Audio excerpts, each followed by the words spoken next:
Good evening and welcome. Thank you for joining us for Quincy 400 Quincy Eats. This Quincy 400 event was rescheduled from its October 2025 date.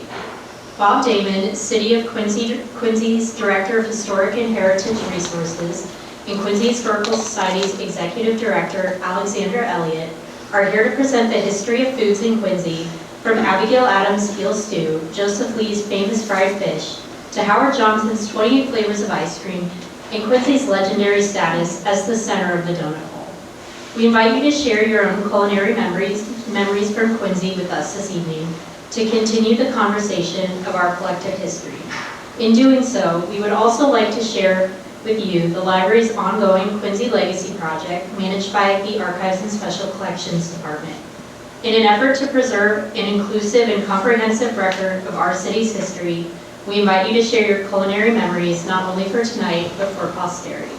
If you are interested, any written memories or stories can be collected at the end of the program for inclusion within the library's archival collections. We also invite you to participate further in the Quincy Legacy Project.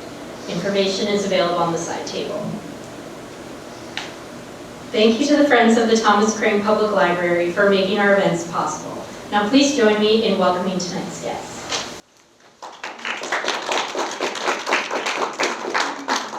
Thank you all so much for being here tonight, for coming out in this very, very cold weather, and for joining us for Quincy Eats and some culinary history of our beloved Quincy, Massachusetts. And just to reintroduce myself, my name is Alexandra Elliott. I am the Executive Director of Quincy Historical Society. I'm very happy to be one of your tour guides on this culinary journey that we are on this evening. Now, one caveat that I do want to start out with is that we are not going to be able to talk about every single restaurant in Quincy history. That would not be possible. We would be here all night and all of you would be mad at me by the time that we got done.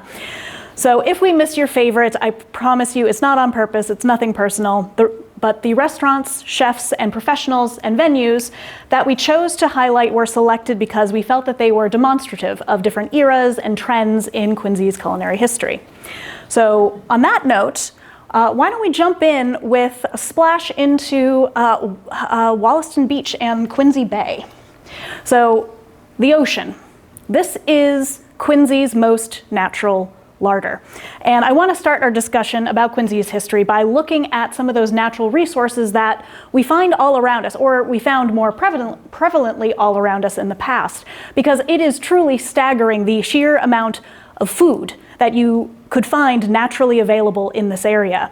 So the people native to this particular area of America were the Massachusetts people. And by the year 1600, they were a semi-nomadic people, meaning that they spent their winters closer inland in the Blue Hills, where they would be hunting for game such as deer, turkey, squirrels, that sort of thing. But in the summers, they would spend a lot of time out here near the coast, specifically in the areas that we now know as Wollaston, Quincy Center, and Marymount, because these were particularly fertile areas in Quincy, so they were perfect for planting grounds. Now, there is a particular phrase that is used to describe some of the main crops that were grown by the natives in this area. Does anyone know what that term was? Have you heard it before? Anyone who hasn't talked to me recently about it? Three Sisters. The Three Sisters, it was indeed, yes. So the Three Sisters. This was a term that was used to describe the interplanting of three different crops. Does anyone know what those crops were? Beans. Beans, absolutely. Beans, squash, and corn. Absolutely, yes. So beans, squash, and corn. These were the Three Sisters. And when they were planted in conjunction with each other, they helped each other grow. So it ended up becoming an extremely fertile area of land, and the Massachusetts absolutely exploited that. They also used the coastline quite a lot as well. And seafood was abundant. You had, all sorts of things, such as we will see on the next slide, clams, oysters, mussels, which I just blanked on the name of for a moment, lobsters, of course. In fact, some of the earliest historic records describe the natives cultivating some of these natural resources. So for example, in 1621, Miles Standish was leading an expedition out of Plymouth Colony about a year after it had been settled, and exploring the rest of Massachusetts to see, who their neighbors were and what was going on nearby. And they landed in Squantum, and actually encountered either a group of Massachusetts women or one Massachusetts woman who was literally gathering lobsters as they were encountering her. So some of these earliest records describe the natives cultivating the land, or cultivating the resources that were in this area. Also worth mentioning is that Thomas Morton, the infamous iconoclast who settled or who established the Merrymount Trading Post in 1625, he, in his pamphlets back to England to advertise to people to come on over and start settling in this area, did so by talking about the kinds of food that was available. And I think Bob will be talking about that in just a second. So I'm going to bring this with me. Good evening, everyone. Again, my name is Bob Damon. I'm the city's public historian, and I have been spending a large amount of time wrestling the python that is my map book tonight. So you'll have to excuse me. Thomas Morton, New English Canaan was his book describing this new world that he'd been in. And I've brought out a few select quotations for you related to his promo with regard to the bounty that was present here in what we now know as Quincy, Massachusetts. The first is my favorite. He's describing eating bear. They feed upon hurtleberries, nuts, fish, and especially shellfish. So they have a very healthy and good diet, which is helpful because his flesh is esteemed as venison and of a better taste than beef. He talks quite a bit about fish. The cod is a great fish, and doth abound in the seas of New England. There is also of mackerel abundance, which are taken with ease. Herrings are there in our great store, and at some seasons in such multitudes as it is admirable. And with regard to shellfish, the sea affordeth a great store of shellfish at all times of the year. Lobsters there are infinite store. Some men have gone to the seaside and brought home as many as they would. Shellfish as clams and such like are in great plenty and are good nourishment. So basically, Quincy was the Garden of Eden as far as the British were concerned when they arrived here. If I may. Yes. And the former DCR former archaeologist of the DCR, Ellen Berkland, likes to say, in her mind, for anybody who was living here prior to the European contact, living here in Quincy meant living right next door to Whole Foods. Now, there is one other fish that we have not discussed yet that was a particular delicacy for the colonial period, and that would be the eel. And eels were rather bountiful here in Quincy at this time, and I'll explain that in a minute. But as you can see, I talk a little bit about on the slide Abigail Adams's famous eel stew. Now, this was a story that has been going around for a number of years. Has anybody heard of this before? Abigail Adams particularly having a recipe for eel stew? Not so much, a couple people have. So there is a rumor going around. I have not been able to verify it, but it is such a popular dish, and eel in general was so bountiful in Quincy that it is almost certain that at some point they would have eaten eel stew, the Adamses as well as the Quincy's and every single other family that would have been living in this area. And the reason for that is because, historically speaking, Quincy, then Braintree, was known for being one of the best eel fishing locations on the South Coast, and that is because of Black's Creek. Black's Creek was a particularly fruitful spawning ground for the American eel. We're not entirely certain why this is. It probably has something to do with the local topography, the pH balance. Either way, what we know is that this was a particularly notable eeling location. In fact, John Adams's papers multiple times talk about the plentiful eels to be found in the waters off the South Shore. And in fact, the John Quincy Adams birthplace, owned by the National Park Service, features an eeling fork, so essentially a fishing spear, on display in the house, which would have been, contemporaneous and what they would have been using to fish for eel.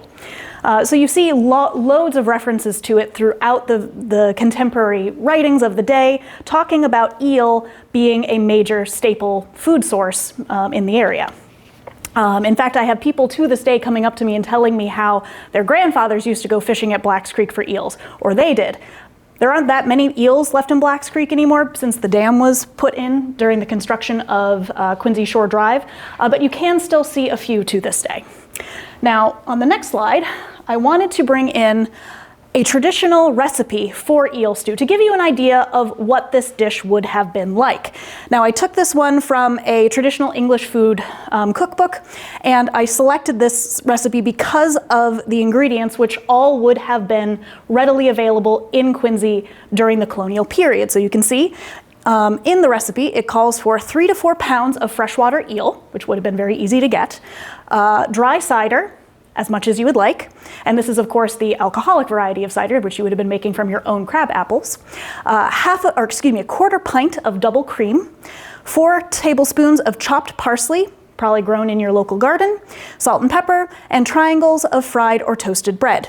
You begin by cutting the eel into even-sized portions of around 2 inches in length. Season them lightly, make a stock from the eel heads and skin as well as the flat part of the tails. Place the trimmings in a pan and cover them with half water, half cider. Bring to a boil and then cover and simmer for about 20 minutes.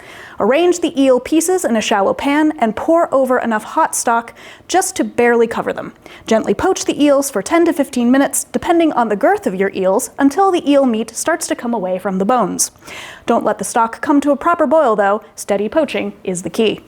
When cooked, remove the eel pieces and arrange them on a serving dish. Cover them to keep them warm.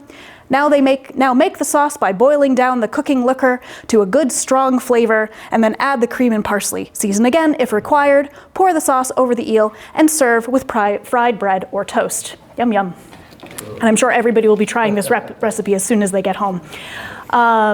So probably this would have had a flavor not dissimilar to a clam chowder or a fish chowder of some kind obviously with the cream. I'm not a big fan of eel though, so you won't see me trying it anytime soon either. But I do bring this up just because this is a very stereotypical recipe to what would have been eaten by the Adamses and the other revolutionary families during the colonial period. So worth mentioning. So perhaps obviously the sea features as one of the most prominent sources of goods, of resources throughout the entire history of Quincy. To this day, you go along Wollaston Beach and there are still quite a few clam shacks where you can get, the victuals of the sea very, very easily. So this is not surprising for a coastal town. Losing track of my notes here. So we're gonna continue to see seafood recurring as a theme throughout the rest of this presentation.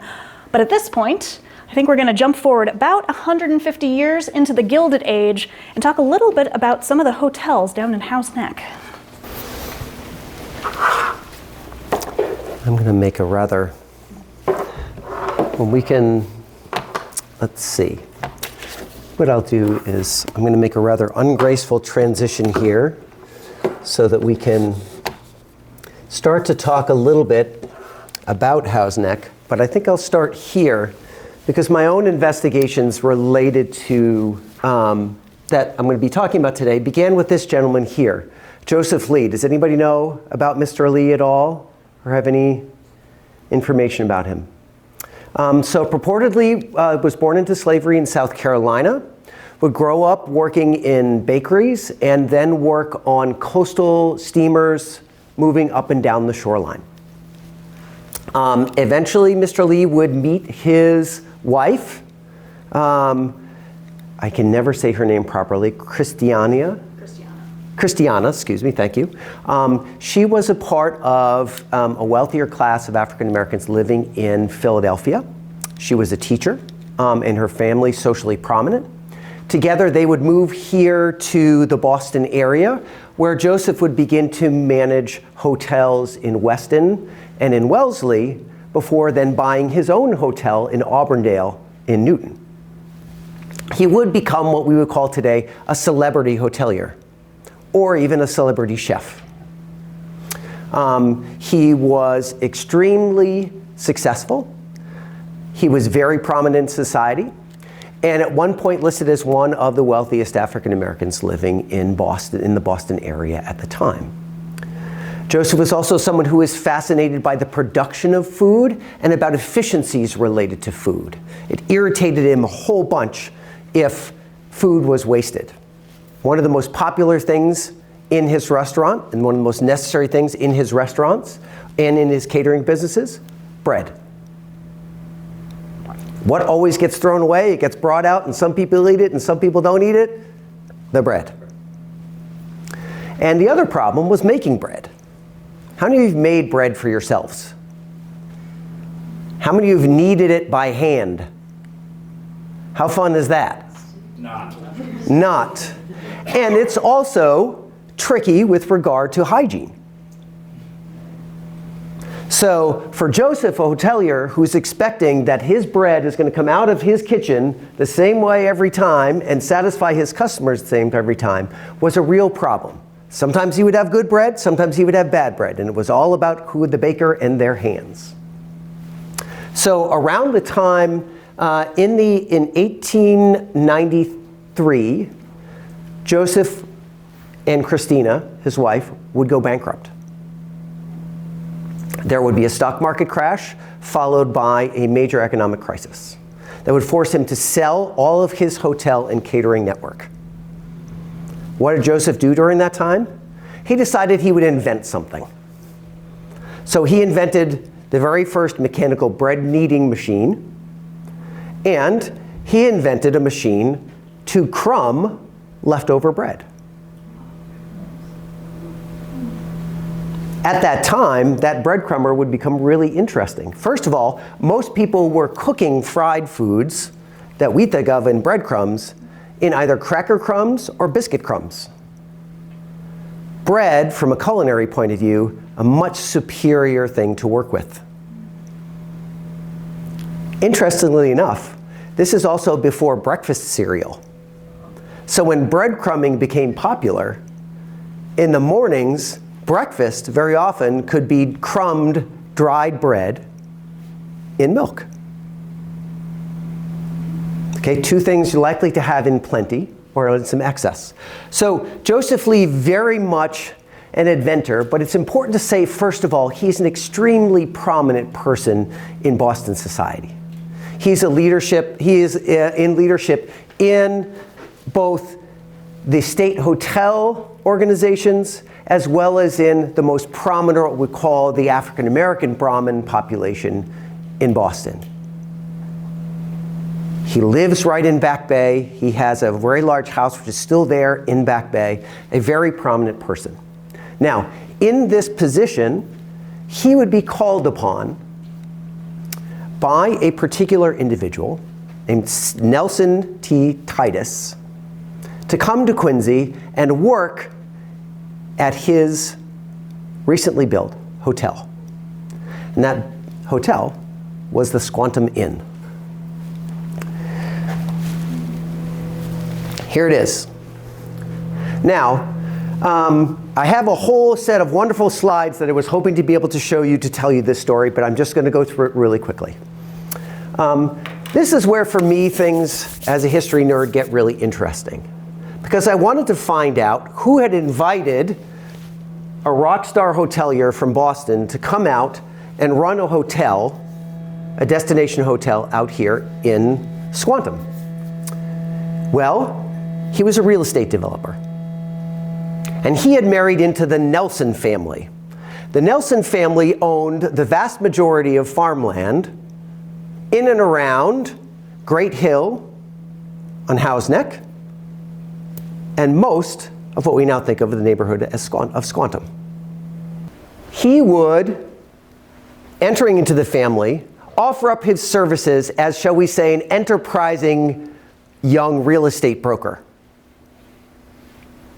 And Mr. Titus would come up with plans for developing both the Great Hill out in Howe's Neck and Squantum.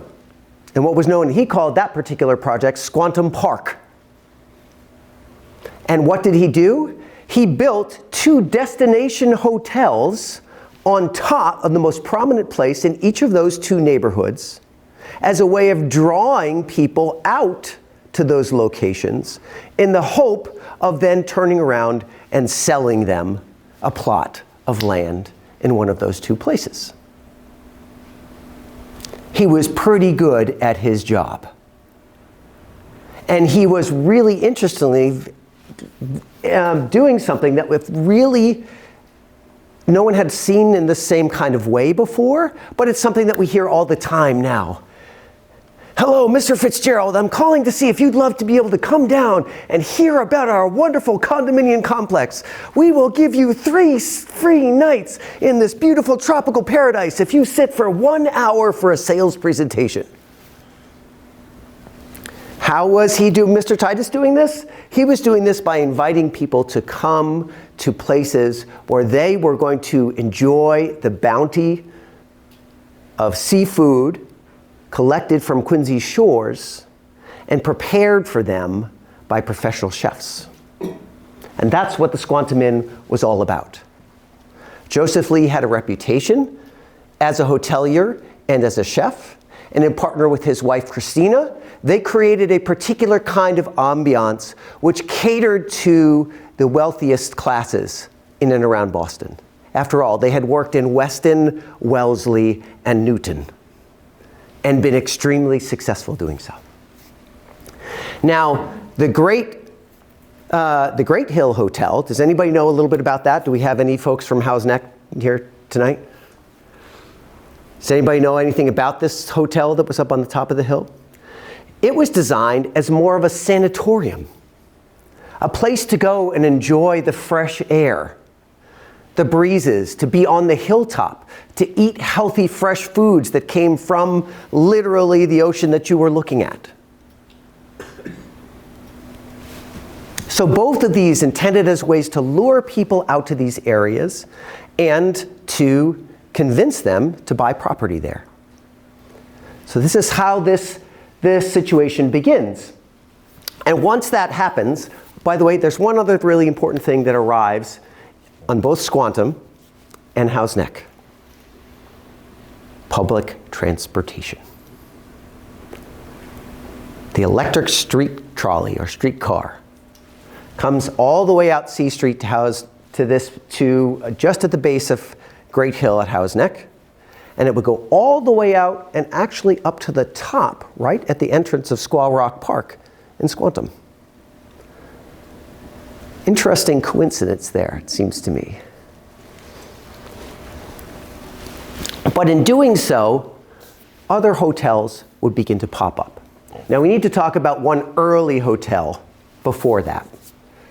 And this particular hotel was run by a family called the Mears. And the Mears family had set up basically what we might call a fish camp. It was a hotel, but nominally it was a place where folks could go, relax, go out on fishing trips, or have been out on a fishing trip and come in, park at the Mears Hotel, and have themselves a fried fish dinner. The Mears Hotel, yes? What year would that have been? So that would have been, they began doing that in 1783, I believe, very early on. And it was a very rustic operation, but it was meant for, or designed for people who were interested in being out in the harbor for the day and then coming back and having a prepared fish. Sometimes it was a fishing trip where you went out, caught the fish, and they cooked up the fish you caught that night for dinner. That was kind of the idea. By the way, it is right near, does anybody know, there's a major landmark right just below Great Hill that faces out towards the Fore River that people use for accessing the water on a regular basis. Is it Happy's Boatyard? And the next? There's the boatyard, and then there's also the yacht club. Yeah, next door. So right where you now know where the Maritime Center is out there, that's exactly where the hotel was. So you could go in and out there. Now, the Mears, the sons of Mr. Mears, would end up running the hotel up the hill. Now, another family would come in and buy that hotel from them, and their names were the Mosleys. And the Mosleys would create a whole different type of experience, which we're going to talk about, and that was what was known as the shore dinner. This is where chucking a whole bunch of lobsters and clams into a really big pot, along with some corn, and cooking it all up, and then serving it out to hundreds of people as fast as you possibly could, while giving them entertainment, usually song or dance, was the whole business plan. Where did this one come from? You could get out there on the streetcar, and you could go out and dance and have some food and go back in at the end of the day. This particular family's name was the Mosleys, and the Mosleys were so successful at it that they left Howe's Neck because they couldn't serve enough people. And they went over to Dedham. You know right where I'm talking about, Mosley's on the Charles. A lot of you know what this is. That thing only closed in 2021. And they made a killing with this idea of, in this case, it wasn't a shore dinner, it was like, they called it like canoes and dinner or something like that, because it was canoeing on the Charles River initially. But they had a huge dance halls, they had pavilions, they had all kinds of things. And they would offer up these particular dinners. Now this is the one more, known as the Hotel Pandora at the time this picture was taken, but it was called the Fensmore when it was in its heyday. And you can see right here, the Fensmore used to actually have this small lagoon that went out and attached to the ocean until a certain high-line sewer cut it off. That was kind of the end of the attractiveness of the Fensmore. But for a while, a gentleman by the name of Charles Lawrence ran the Fensmore. Mr. Lawrence was one of the heads of the local Masons organization. And coincidentally, that meant he happened to know certain, shall we say, elected officials and other types who would attend the Masons meetings with him. Not surprisingly, the Fensmore was a really great place to serve a large banquet to political organizations, to the Masons' annual meetings, to all kinds of various pieces. And even the Boston City Council found this particular hotel one of its favorite places to go and have large constructive meetings. That building right there could feed up to 150 people in a night without any trouble. So, some of the hotels. I would like to read to you, if you'll give me a second and indulge me, a little bit of some of the menus that come from these particular hotels. And do I want to wait on the Lee's Inn, or Do you want to go there now? should I just keep going there now? I apologize that I don't have a lot more visuals to work with. Like I said, I have been wrestling with the Python that is my computer for quite some time today, unfortunately.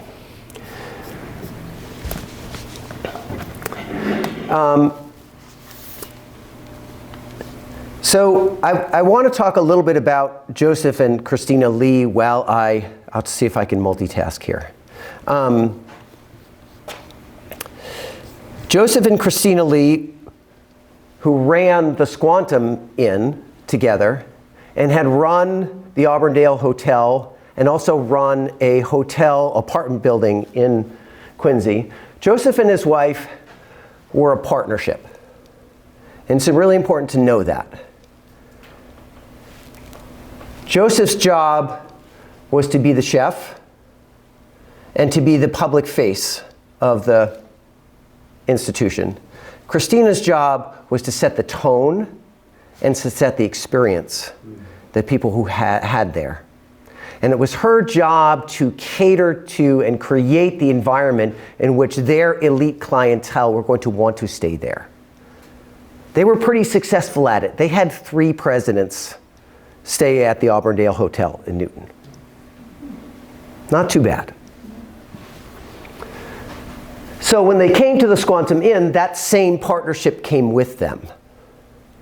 Joseph's job now is, Joseph's using and becomes famous at the Squantum Inn for his fried fish. That fried fish, of course, battered with breadcrumbs, amongst other things. It was Christina's job to set the tone and the feel for this particular place. What we have to do is we need to think about what we're tracing back to, and we think about what Mr. Titus, the real estate developer, was hoping for in these 2 different business opportunities he did. By the way, he was so successful back at Howe's Neck that the Great Hill Hotel, our house, went out of business. Because so many people wanted to buy the real estate up there that he couldn't keep the hotel anymore. In Squantum, it would take a little bit longer, but this would also be very successful. And Joseph, again, would serve multiple famous people here, and they would host many, many, in many cases, I would say the Brahmin-style population of Boston was coming down to Quincy and coming to the Squantum Inn. I want to be clear, one of the other interesting things is they're not necessarily going out to Howe's Neck. And there are some very clear class elements of this story as well. And there are also stories about who is going where. Who is going out Howe's Neck to patronize the hotels and the fish fries and the shore dinners there versus who's coming to visit Joseph and Christina Lee.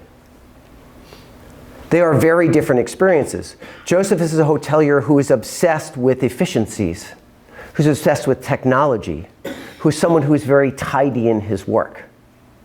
His personality, in many ways, is very well aligned. Mr. Titus did a great job picking him to be in a place like this, because his job is to provide a very specific kind of elite experience.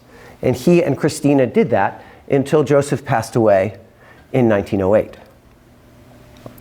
Christina would keep up her work at the Squantum Inn for 1 more year. And then she would leave.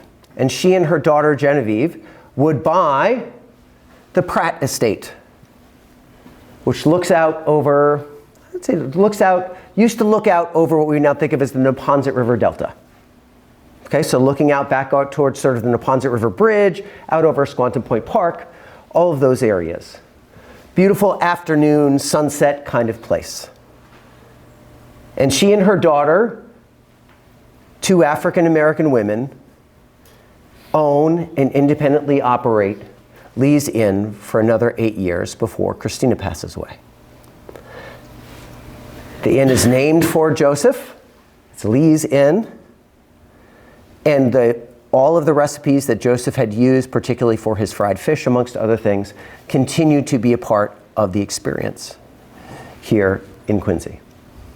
So what I may do is I think I'm going to stop yakking at you, and I will come back and talk to you a little bit about some of the foods, since we're talking about Quincy Eats, some of the foods and types of menus that people would have experienced at these different hotels. But it's just, I think, a real fascinating piece of Quincy's culinary history that comes with these experience-based hotels that are built around the bounty that's right here in Quincy in terms of its shoreline and its fish. Yes? How long did this hoteling business last in Quincy before it returned completely residential? The war. World War I. World War, okay. World War I really is sort of, it really puts the cap on what is something that's already beginning to decline as Quincy is becoming significantly more residential at a very rapid pace in the early 20th century. It became more industrialized. Yes. Had the shipyard of the...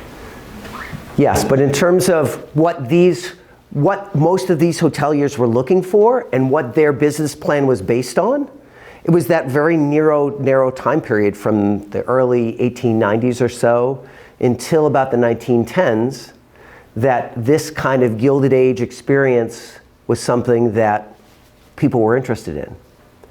By the 19-teens, it begins to feel a little Victorian and old-fashioned.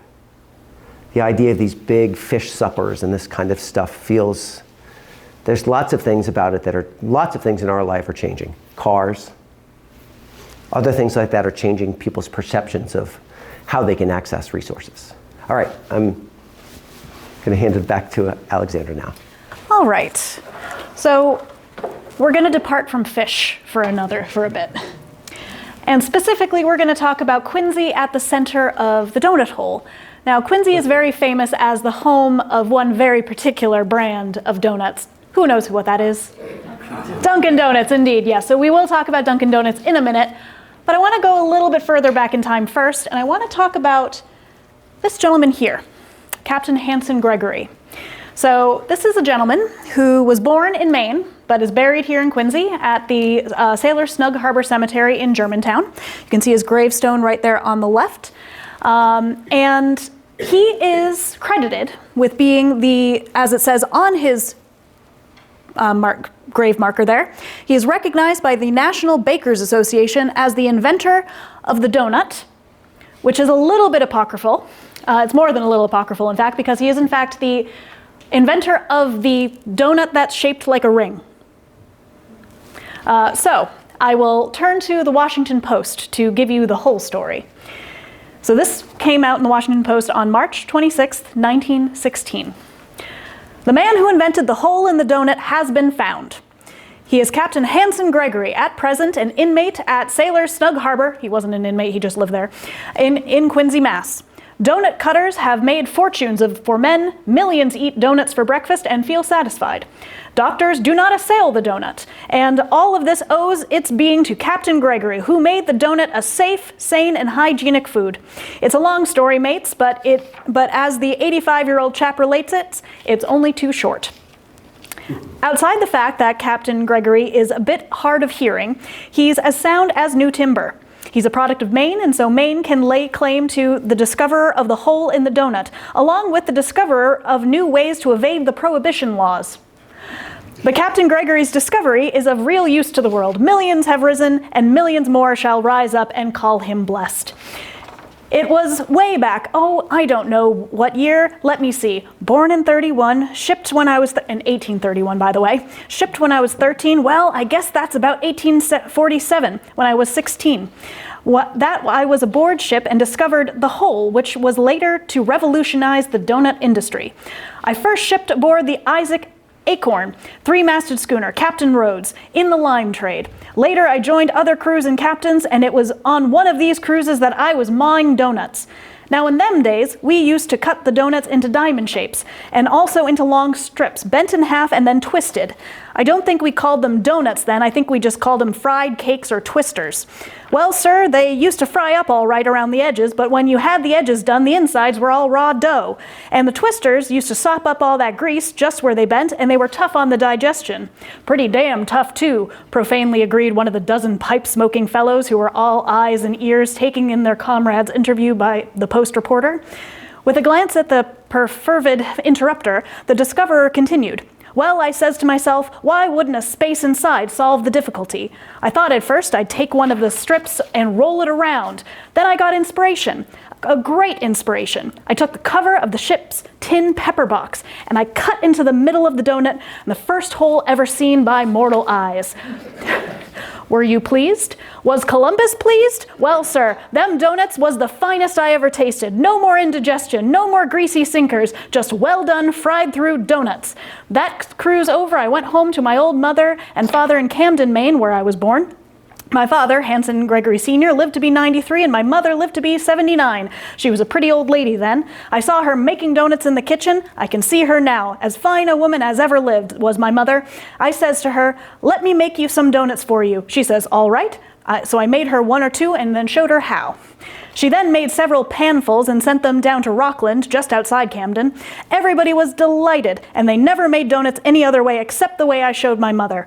Well, I never took out a patent on it. I don't suppose one can patent anything he discovers. I don't suppose Perry could have patented the North Pole or Columbus America. But I thought I'd get out a donut cutter, but somebody got in ahead of me. Of course, a hole ain't so much, but it is the best part of the donut. You'd think so if you'd ever tasted one of those donuts we used to eat back in 1831. Of course, lots of people joke about the hole in the donut. I've got a joke myself. Whenever somebody asks me, where's the hole in the donut? I always answer, it's been cut out. And the old chap laughed loud and long at his little silly while the rest joined in.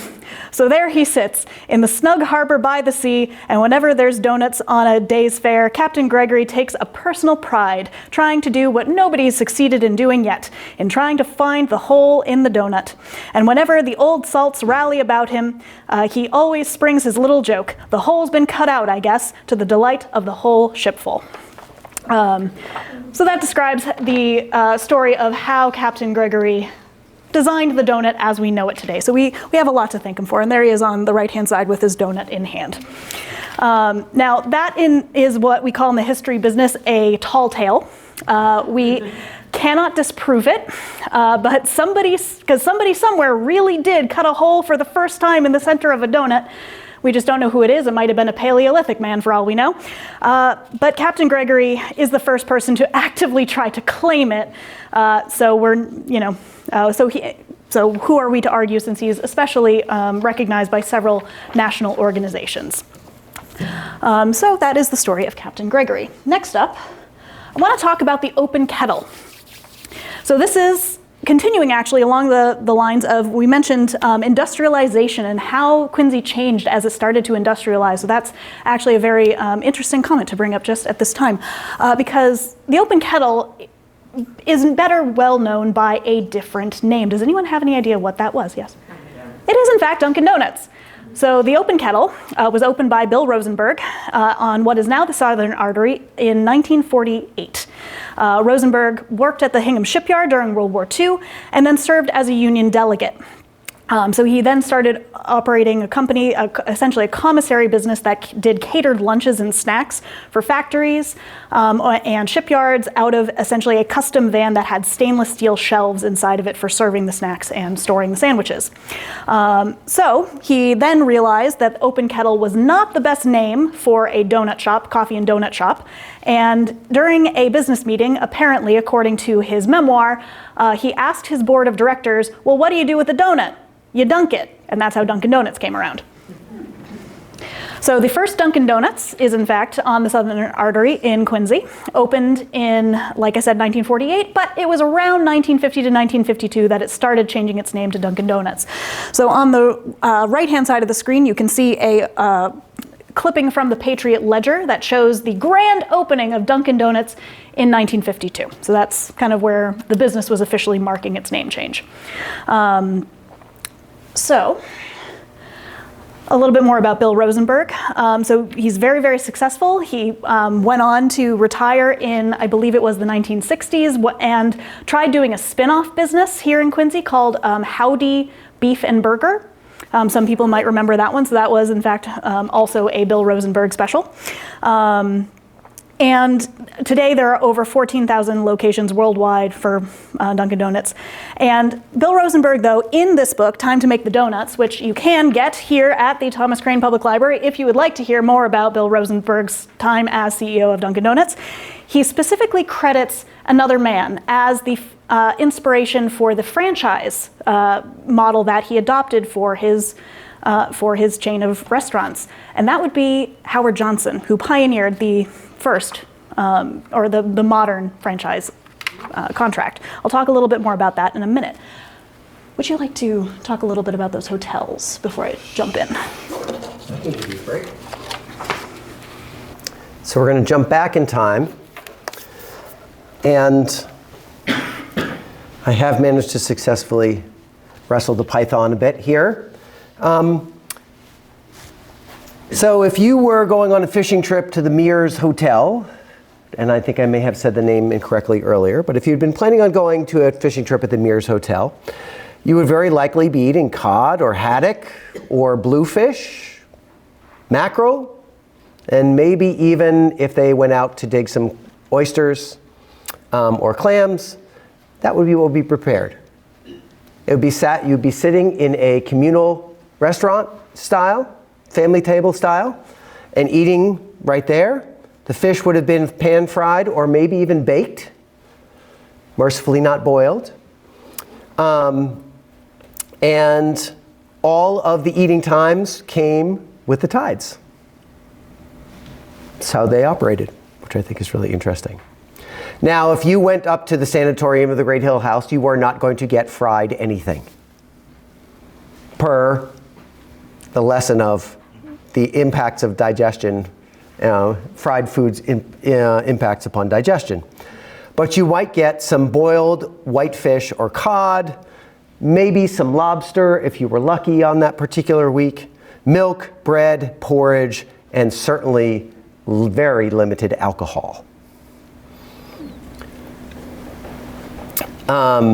All things were in a set meal time with quiet dining rooms and were presented, and food was presented as, in some ways, a form of medicinal therapy as opposed to a actual experience, one would say. Now at the Fensmore here, if you were at one of the large collective dining experiences, you would be encountering fried fish, haddock or cod, steamed clams, corn on the cob, potatoes, chowder, brown bread, and some pie for dessert. Does that sound familiar? Yep.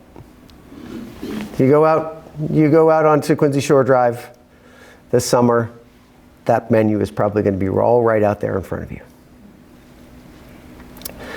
The fish was breaded. It was always fried in large batches, and it was the same menu every time. The menus were standardized, and again, this space was meant for large community gatherings of all different kinds, and for guests of 100 to 200 people enabled. By the way, around the corner is what they called the casino, which was where certain kinds of games and other things would happen. And further around the corner was the ballroom. And of course, there will be the experiences of being out on this, well, at this point, not so scenic, but at the time, a little bit more scenic pond area you could be on.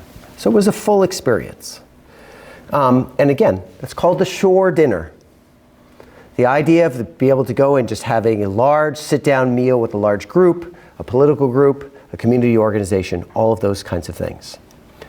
Now, if you went to the other peninsula and you went to Lee's Inn, you were going to find fried fish with Joseph Lee's patented recipe for breadcrumbing.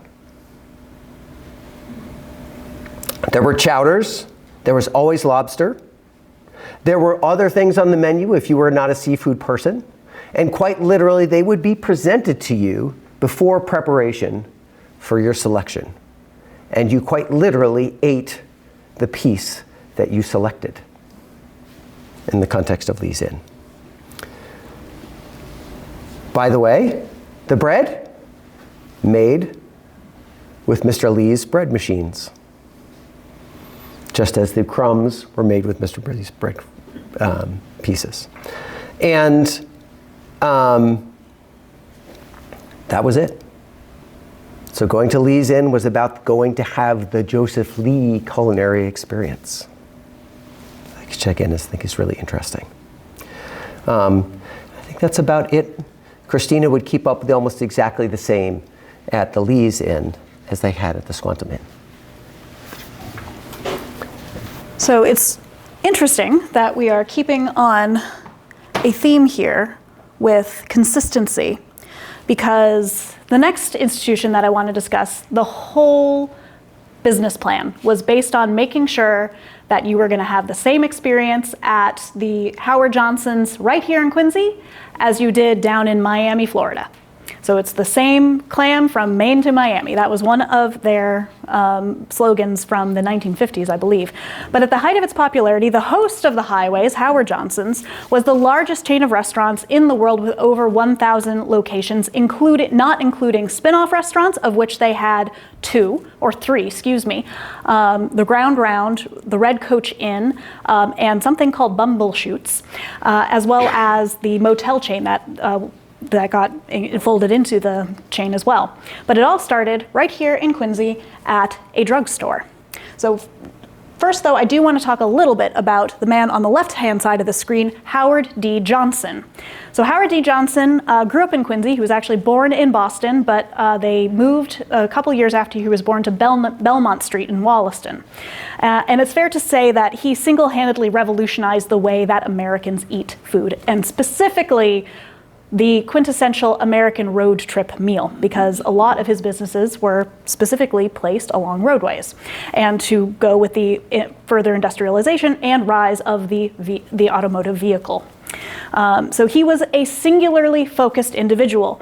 Howard, in various interviews, describes himself as having no hobbies and no interests outside of business.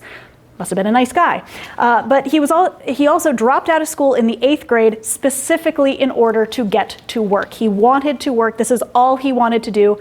He turned out to be really good at it, so who can blame him?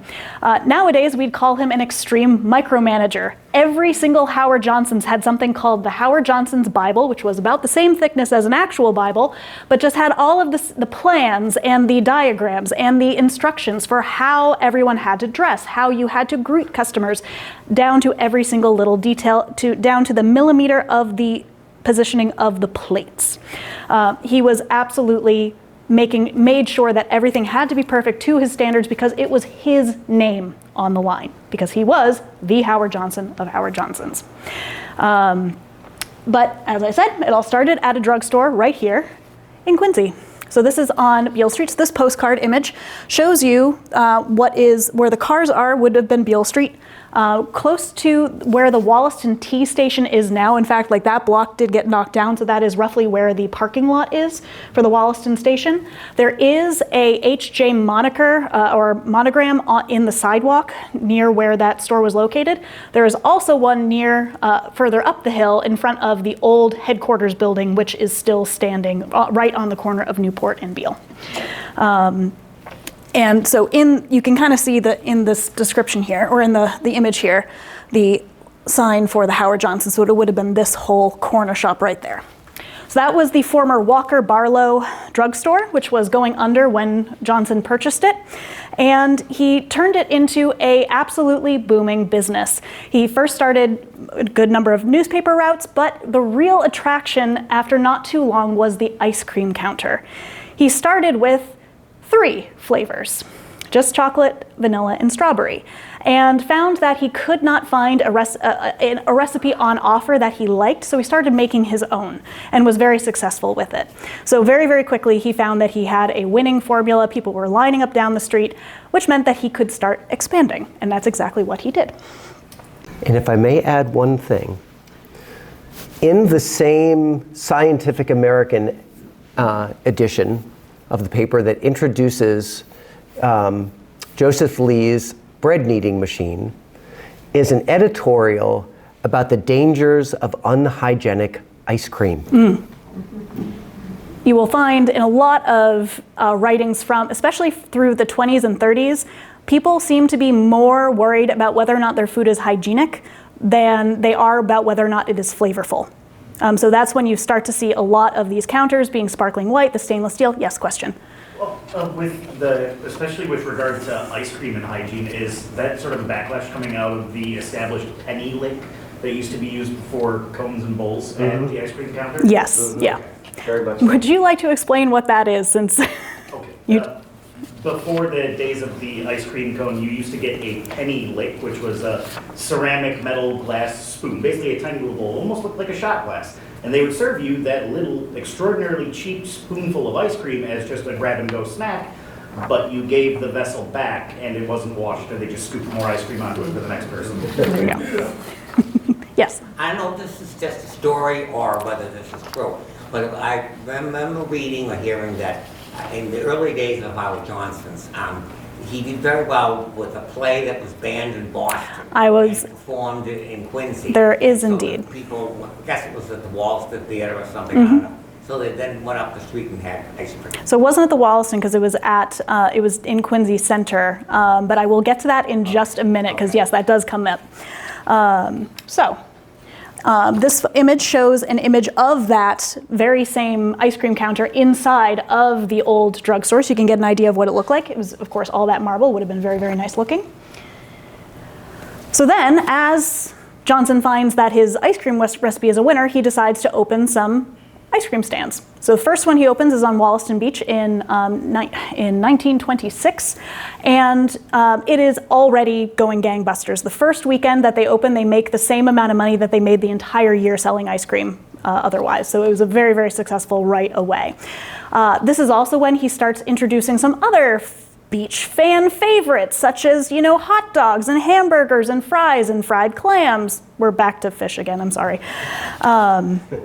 But, so as he's working on along the beach fronts, this is very successful. He opens 2 more beach stands in Revere and then in Hull, and then continues to open up stands along roadways ever since. So this is really, these beach stands and these roadside stands are really what help him through the very difficult economic times that are coming, because this is the 1920s, 1930s, 1940s, they are coming.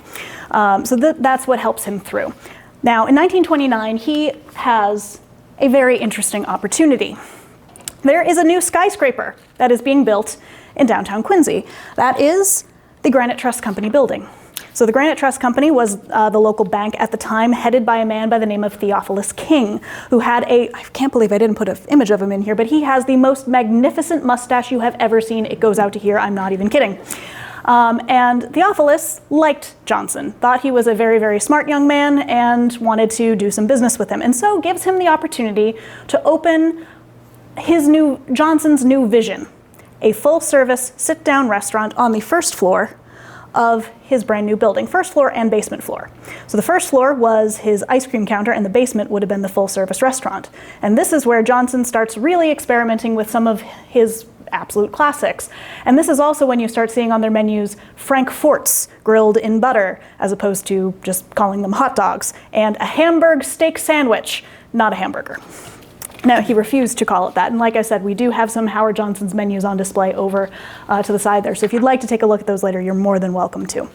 But with 1929 also, there were quite a few censors in Boston at the time, and a lot of plays started getting famously banned in Boston because of whatever sort of objectionable material they contained. And so Eugene O'Neill's play, Strange Interlude, which was a 5-hour play that had a hour-long dinner course in the middle, provided an exceptional opportunity for people to go cross the street to the new restaurant called Howard Johnson's. And that's exactly what they did during the dinner break for that play, which indeed did help Johnson quite a bit. However, right around the corner, the play closed in October of 1929, which meant the Great Depression was right around the corner.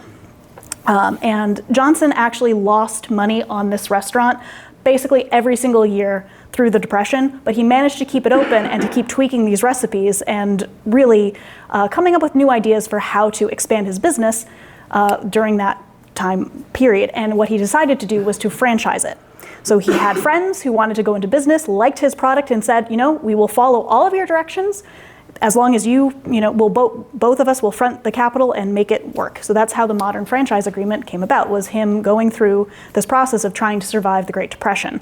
The first one opened in Orleans in, I believe, 1927, and then it was followed very, very quickly with locations in Dedham and on close to what is today 93 South and South Bay in Boston, but not too far away. Oh, and I love this picture. This is a very, very rare picture of the interior of the soda fountain in the first floor of the Granite Trust building. Now, Howard Johnson's is most famous for how many flavors of ice cream?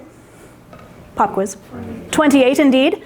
Fun fact, they always had more than 28 flavors on option. But they only had 28 flavors at a time in the store.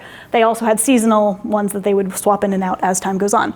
But you get the idea also of just how times have changed in terms of what people enjoy, because I don't think I have ever seen pineapple ice cream before. Personally? Okay, you have. For example, fruit salad ice cream, ginger ice cream, banana peach. I haven't seen that myself, but you get an idea of what was on offer. I also do want to mention just a couple of these locations because in addition to the actual restaurants, like I said, there were over 1,000 locations countrywide, but Howard Johnson's remained a Quincy-based business for the majority of its time as a business, right up until the 70s, really. First up, you have the candy kitchens and the various commissaries that are operating in the area to service the various restaurants and to, create the products that they would sell in stores and as well as at their locations. So you have Howard Johnson's Candy Kitchen, which was located at the corner of Billings and Hancock Street, so it's the building where La Madeleine is today. You also have the Candy Factory, which was located over on Old Colony Avenue, which is today the De Cristofaro Learning Center campus, or on the De Cristofaro Learning Center campus. So these were places that employed Quincy residents for generations, and like I said, Howard really tried to keep Howard Johnson's in Quincy for as long as possible. Now, here I really want to change directions a little bit. So we've been talking a lot about New England style food, we've been talking about fish and whatnot, but Quincy is also very famous for its Chinese food, especially today.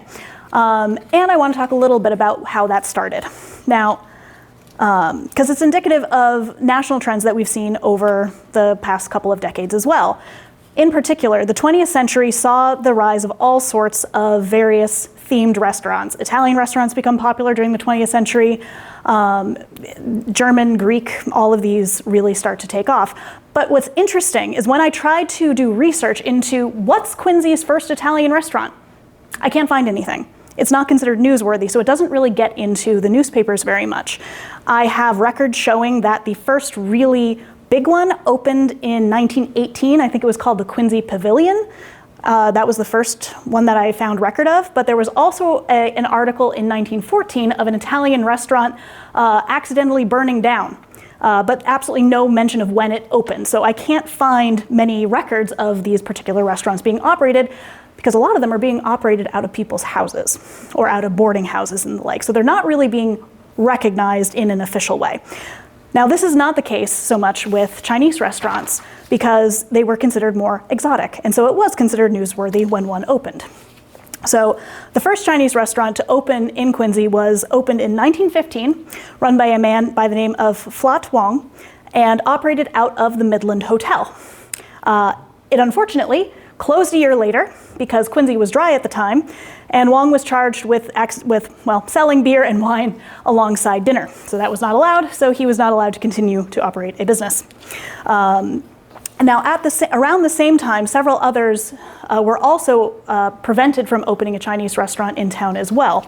But one gentleman, that being a man by the name of Yi Han Eng, was successful in getting a victualler's license and was able to open a restaurant in 1920.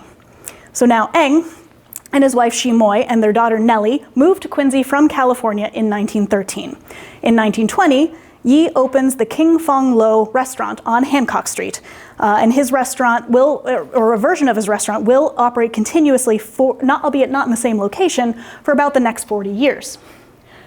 I don't have a picture of the first location, but his second location was located right here on Hancock Street, and basically on the left-hand side of the screen is where the Granite Trust building is today. So none of this exists anymore. This is all now replaced by the west of Chestnut development, I believe. So he operates this business for about, like I said, 40 years. So first two are on Hancock Street. The third one is probably the most famous. This one opened up in 1932 on Chestnut Street, where it stayed until 1949. Here he renamed the restaurant the King Joy, and so that is the name that it operates under for the next few years. So it was operated on the third level here. You can kind of note the white tablecloths in the window, and this storefront might be a little bit familiar to some Quincy folks. Sully's Spa opened up in 1935, not long after. And then this photograph is the final location on Cottage Ave that opened in 1949. So Eng unfortunately died a few years later in 1951, at which point the business passed to his son James, and it closed sometime between 1955 and 1961. We haven't been able to narrow it down. But Eng was a trailblazer in Quincy who paved the way for so many other wonderful chefs and restaurateurs to be successful in this community. So that today, I do want to mention, we have 2 James Beard Award nominees among the many fantastic restaurants in Quincy, that being Rubato and Les Madeleines. So I do just want to mention those before we move on. But at this point, I would like to open up the floor to our fantastic guests who have been so patient with us as we continue on this culinary journey. And if anyone would like to share any memories that they have of their particular favorite dish, restaurant, experience, dining in Quincy, I would like to open up the floor for people to join in on the conversation. But thank you all so much for listening here tonight. I hope you've enjoyed this exploration.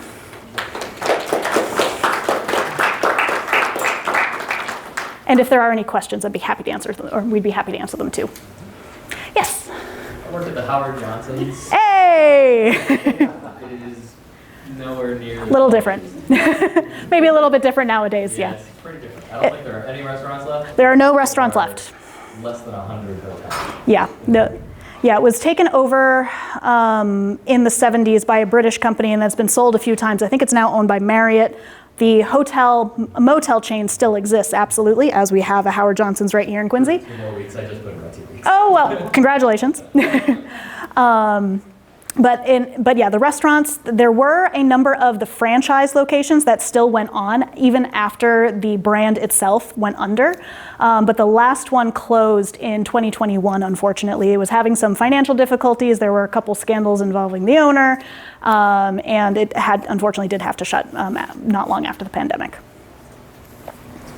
Yes. Well, you didn't mention Montilio's. I did not mention Montilio's. No, I mean, I guess that would count as, probably should have mentioned Montilio's. My apologies. I love Montilio's. They're so good. I'm a frequent patron. Yeah, the pastries were. I know, yeah. But they were in Quincy Square for a long time. There was one photo I almost included under the Bill Rosenberg section, where I'm pretty sure Montilio's did a cake for the 50th anniversary of Dunkin' Donuts. And so the Patriot Ledger had a beautiful image of the cake that I'm pretty sure was done by Montilio's. Unfortunately, I wasn't sure about the sharing rights on that one, so I didn't want to use it in this presentation. But yeah, no, Montilio's absolutely a local staple as well. Yes. This is a little bit different, but one I never ate in this restaurant, but I passed it many times, and I liked the commercials they had on WJDA, and that was a place called Maury Pearls on Southern Island, where Pork Auto is today. Yes, yeah, so Maury Pearls, that is actually another one of the menus that we have set up for display. One of the very famous images, we'll go back to these in a minute. I pulled out some of the fun ads I could find, but Maury Pearls in the middle here. 87 different varieties of pizza. I recommend looking at the menu here just to see how many different odd things they put on pizza. I'm sure many of these did not get ordered based on what they said. But yeah, so Maury Pearls, absolutely a local staple. I'm just kind of going back through some of these images, some of the other Alfredos. Yep. Does anyone remember the Villa Rosa or the Leaning Tower of Pizza? The store, right, the stores, yeah. So yes, on Southern Artery there used to be a sort of a pizza, not a Pizza Hut, but like a pizza place where it would, the way that they drew you in was with literally a giant Leaning Tower of Pisa that says pizza on it. Next to Dunkin' Donuts. Next to Dunkin' Donuts, indeed. Sandwich between Dunkin' and 70s. Yeah. At 70s is actually, funny you should say 70s. 70s, another famous one, which we think the name is a bit of a pun because it was I think it was a French name that we couldn't pronounce. It was Sevigny's. 70s was the family name that And there you go. they owned it, yeah. And so they shortened it, made it a little bit easier to pronounce with 7 E's. We also have the original Fox and Hound Grill, which then closed and became my favorite ad that I've shared with you, sirloins. I have no idea how long that operated for, but also a full sirloin dinner for $1.49. That is absolutely crazy to me. I do not trust that steak. Oop, and I think that's all I have. Yes. Any other questions or memories? Yes. What's the oldest restaurant that's still in operation? I have been trying to figure that out. Since Sully's closed, what would it be? I am not certain off the top of my head. Ed, do you know? We have tried to figure this out. Yeah. I mean, Is it the Fowler? Fowler is definitely in the running for it. Fowler could be up there. The Napoli Pizza lasted a good long time. Yeah. They were here at least since the 60s. Yeah. Some of it gets back to the 40s and the 30s. Fowler, in one incarnation or another, has been around. Yeah, so Fowler, Napoli's Pizza was there for a while. Yeah.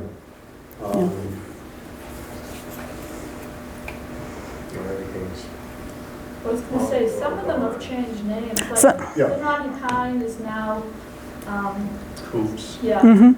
But Yeah. they're still, I mean, they're still considered a restaurant. Oh yeah, no, quite a few places have either changed, even if they haven't changed owners or ownership, they've changed their name a little bit or shifted their focus slightly. Well, in that case, then it's worth mentioning the Union Oyster House. Absolutely. Which was there for years and is still a restaurant now. What's it called now? Liberty Tavern, yeah, the Quincy Union Oyster House, was there for a very, very long. Union Oyster House, not to be confused. He was with the other one that's kind of well known, yeah. Yeah, Less a question, more of an observation. It's just kind of interesting to me. It seems that generally speaking, the greater Boston area seems to be some kind of hotbed, especially by the later 19th century, for culinary history, because you get things like Fanny Farmer publishing her cookbook, starting the idea of actually having a culinary education program specifically for women on top of that, and basically being like the female answer to Escoffier, and writing down, like, I think she also popularized ice cream and gelatin and ice dishes in the American home, to the point where she even started producing her own molds for such, and she would sell you the cookbook along with a catalog of, like, here are my 89 different varieties of Jell-O mold that you should totally take out. indeed, indeed. That is my fiance, who's a professional chef as well, by the way.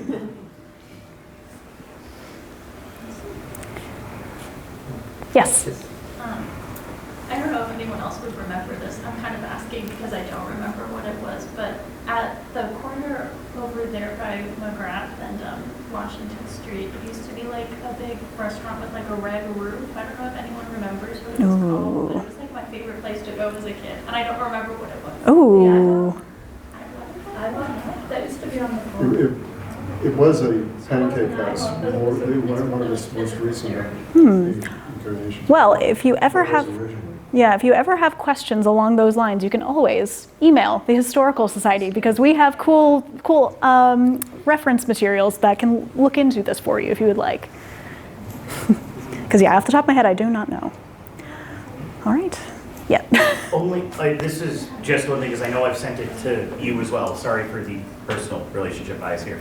But there's a very interesting series, and there's also, this guy also publishes cookbooks. There's a guy called Max Miller who has an entire series of videos on YouTube. And your historic recipe for eel stew actually made me think of it, because I'm fairly certain he references Abigail Adams on his episode about eels and eating eels. I believe it. But his whole thing is he actually does, they're usually about 20 minutes long.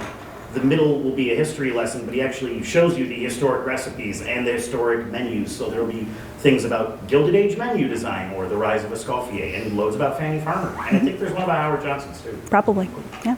So if you're interested in more culinary history, there is more to be found. You seem like you were setting up for something. No, I was just, I thought I would close out with Mr. Lee's inventions in the one factory that they were in.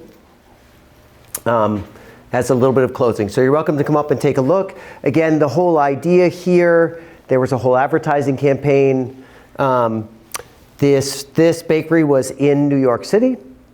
It was in Soho. And its whole, as you can see, and if you look at it more closely, every single one of the people who come to work in the factory have to change out of their day clothes and fully change into wearing the white baker's uniforms. There's nothing on the floor, and they boast that 90% or something of the process of making the bread has nothing to do with human hands. And the bread is even cut and packaged so that human hands aren't putting anything into the bread itself. Now, by the way, Joseph Lee's breadcrumber would end up in almost every major cooking institution that used and worked with breadcrumbs. Joseph Lee's kneading machine would only stay in use in his own kitchen. The licensee who had this particular setup, the US Baking Company, would last about 18 to 20 months because they would be imposed by the Bakers Union in New York City, where they were trying to distribute bread. And they would put pressure on the grocers who would have sold this bread to not buy it from them. And even in their last 6 months or so, out of desperation, they're advertising directly to people, to readers, and saying, if your grocer doesn't have this bread, tell us, and we will make sure to send it straight to you. So they were trying anything they possibly could to save the process. This was a process. Here's the kneading machines, if you want to take a look at them, and here is 3 of them. So one of these kneading machines could do the work of 20 bakers in a day. On that note of baking bread, I don't know how many people are familiar with Stuff Down the Point, but there was a very, very excellent Italian bread making company on Sumner Street called the Sumner Bakery. And they only made bread. That was all they made. A couple different sizes, and that was it. That's all they did. And they were in business for almost my entire life. Yep. And there was also one down by the Flora Bridge. She made Syrian bread. Yes. I don't remember her name, but they made Syrian bread. And they're actually where the, I hate to say it, the cannabis store is. That's where she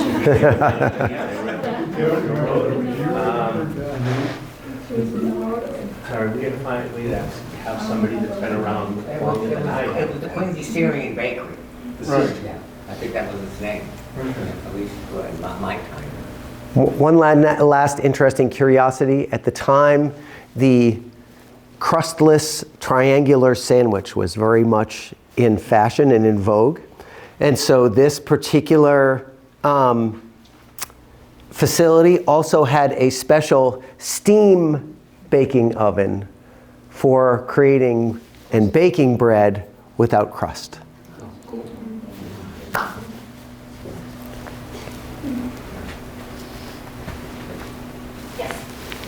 Captain Hansen said in the New York Times article that he couldn't have patented the donut with a hole in it. That doesn't sound right.